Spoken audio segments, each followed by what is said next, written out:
tabing dagat ng Colasi, Barangay Colasi. Ayan na.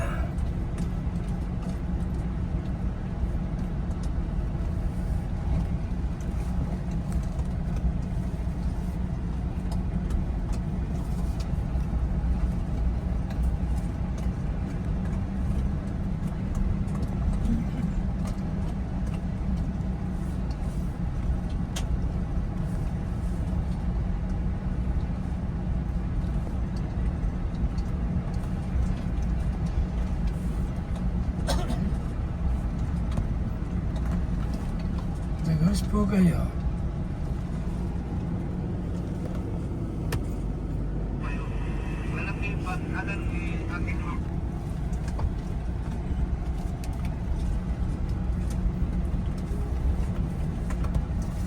Sa bungad, galit-lit. Malawak dito.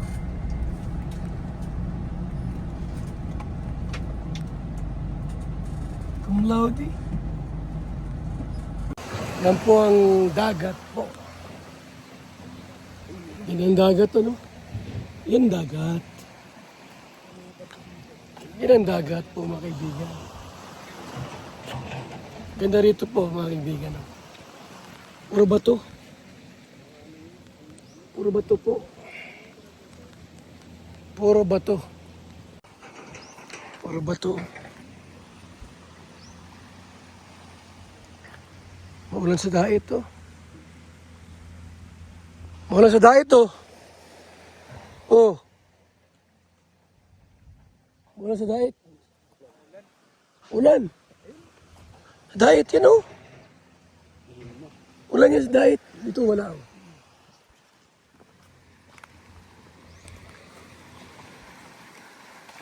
May matanda dyan oh. Gol. Bigas. 5 kilo. Meron doon. I-scout po kami. At yung mga tanda rito. Bigas. Isa lang.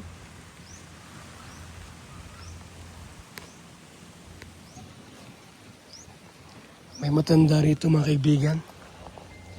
Nag-i-scout kami. At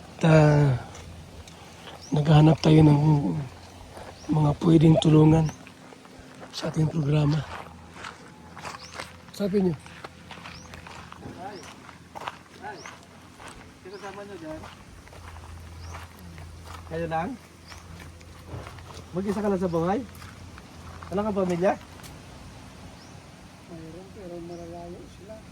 Ah, Ito na alam ko nasaan. bakit? Mga anak niyo? Okay. Ah, taga saan kayo mismo? Garito. Ano itong mga ano nito, yung ano ay? Binabinta mo? Binta ka lang, wala naman ang binibili. Sa ano siguro? Itong mga, ito pero parang ano itong mga sinilas na to? Pwede ito sa bangka, yung mga bubangka. Yung mga nagpapangkiw, ginagawang ganyan eh. Opo. Eh, kamusta naman buhay niyo tayo dito? Medyo ko naman, Anong pangalan pala niyo tayo? yung surkaro. Chorcaro. Oo. Wala kayong kasama diyan na ano? Ang misis niyo. Diba? Nasa yung misis niyo no? Separate na kami. Ay! Ang sakit. Tayo dala kami ng bigas oh. Ah, baka may ano kayo. Galing kay Kuya Bal Santos Matubang. Kilala mo si Kuya Bal? Hindi ko pa galing ko isa dito. Hindi mo pa kabisado. Si Kuya Bal yung mayroong 256 na pabahay dito sa Bicol. Ngayon, ang purpose namin, kaya kami gumagala, at saka ni Kuya Bal Santos Matubang, makatulong kahit na kaunti doon sa ating mga kababayan. Thank you, sir. Oo. Salamat. Yun yung ano namin. Kaya kami nandito. Magtaka kayo na, bakit sa ano ito? Hindi kami politiko, nag-ano lang talaga kami. Tumutulong na. Tumutulong na kami. Maraming salamat to. Ay ano ang ano mo tayo, yung hanap buhay, Ano? Kung minsan ako, sumasama ko din sa mga nagkukon sa dagat. Ay minsan walang huli. Oo. Kung minsan wala pang pang-ulam. Sipirit na pala kayong asawa mo. Matagal na po. Tagal na sir, mahigit ng mga 10 years siguro. Ay, sus. Ano kung naging dahilan? Ano, pera or may syuta ka? May syuta ka naman tayo. Sa ginawang paninira sa akin ng mga bayaw ko, ganun yung nangyari nga na mayroon daw akong siyota. Oo, sabi ko na eh. Kasi lagay ko nung mga kabataan nyo, medyo matingnik yung mga tingin nyo eh. Oo. Parang yung tingin na may in love ka na agad. Talagang nung kabataan ko, medyo mayroon nga, pero itong kwan. Minto na ko, kaya lang yung mga bayaw ko, siniraan ako rin sa asawa ko, ganun yung nangyari, naniwala naman. Wala tayong magagawa. Ito na talaga yung tirahan mo, tay. Oo, ito. Hindi pa yata kayo nakain. Kumain na ako. Kumain na kayo. Ano ulam niyo? Itlog. Dahil wala akong kung isda. Ano, wala kayong kuryente dito? Wala pa sir, wala. Pwede mo pasok bahay mo, tay? Oo, pwede sir. Ating nang kulaan. Oo, sige. Ikaw na mag-video dyan. Hindi ka siya. Hindi tayo ka. Tingnan ko tayong ano. Oo, solar lang yung kung ko rito, ilaw ko. Ito yung sitwasyon ng bahay ni tatay, mga kaibigan. Pero ang ganda nung ano, may patas ang bato ah. Ayan. Mag-isa lang talaga si tatay dito.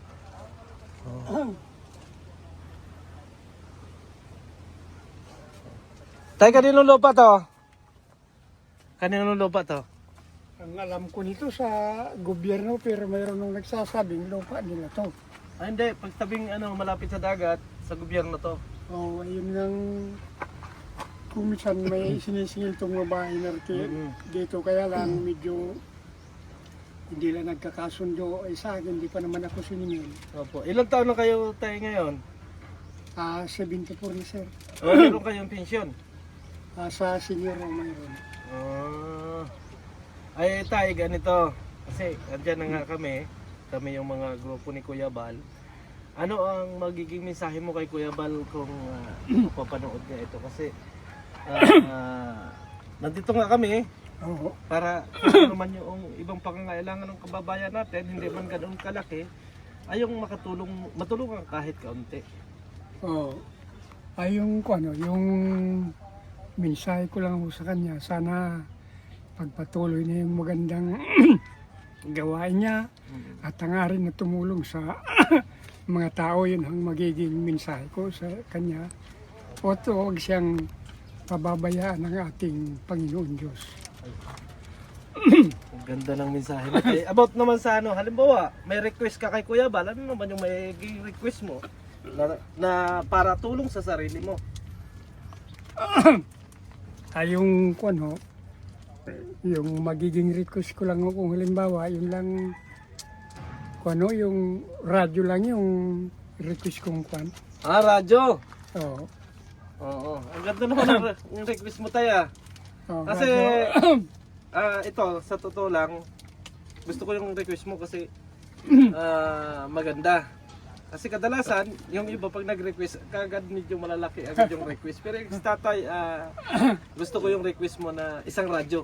Yun lang request ko. Kung halimbawa sisurin tayo, usurtin tayo at papalaran pa, maaaring mabalik ko sa kanila. Ayun pala si Kuya Bal. Ayun na si Kuya Bal. Oh. Ay, tuloy sir. Ay, wala nang asawa? Wala nang asawa? Wala na. Anak, sir, tuloy Isa daw. Mayroon ho anak pero di ko na kung nasaan ngayon. Request daw radyo. Papalik natin. Pagbalik. Ano radyo? Yung may TV wala? Kahit wala na sir, basta may pinakikinggan lang ko. Ayan tayo, approve na yung radyo mo. Maraming salamat to. Maraming salamat. Di baterya? Oo po, di baterya. Kasi wala daw pong kuryente. Maraming salamat to. Inaulit ko. Ito mo, na-approve na tayo. Malay mo, may tulong pang iba si Kuya pagka daw nagdala ulit ng radyo, di ba? Kaya gusto ko yung request mo sa tayo sa totoo lang, na ang dami ko na rin na-interview pero yung iba kagad, big ang kinihingi na yun na tulong kagad. Yung malakihan kagad. Minsan nga may na-interview ako tayo. Ayaw nung basta may yung bahay na gusto yung malaking bahay gawa ng bisita. As in doon sa ganong point, this is amaya din ako. Pero ikaw tayo, thank you. Salamat din, salamat sa pagbisita. Yan tayo sa kami ay medyo na at kami maghanap pa ng iba Hayaan nyo pagbalik namin, dala namin yung radyo mo. Tatay, ang pangalan? Melchor Caro. Melchor Caro, si Tatay Melchor Caro. Ayan, nangihingi lang ng isang radyo. Mga kaibigan. Siya tay. Sige sir. Ako po ay magpapaalam na Thank you. Maraming salamat. Opo. Ayan mga kaibigan, mga kalingap dito nga sa pag-scout natin kasama si Tatay Santos Matubang mayroon tayo nakita na si Tatay Melchor at ang request niya lang mga kaibigan na yung radyo. Pero ang iniisip ko na kanyang magiging request ay yung maipagawa yung kanyang bahay. Pero hindi po niya ni-request yung bahay, bagkus isang radyo lang para sa kanyang aliwan. Siya po ay isang senior, 74 years old. So hanggang sa muli mga kaibigan, mga kalingap, bye-bye. Maraming salamat.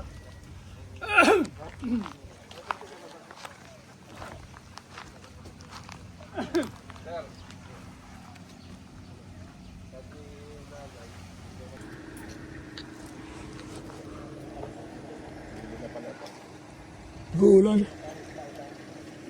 Sa dahi, tagulan. Grabe. Mga kalingap. Atawid tayo.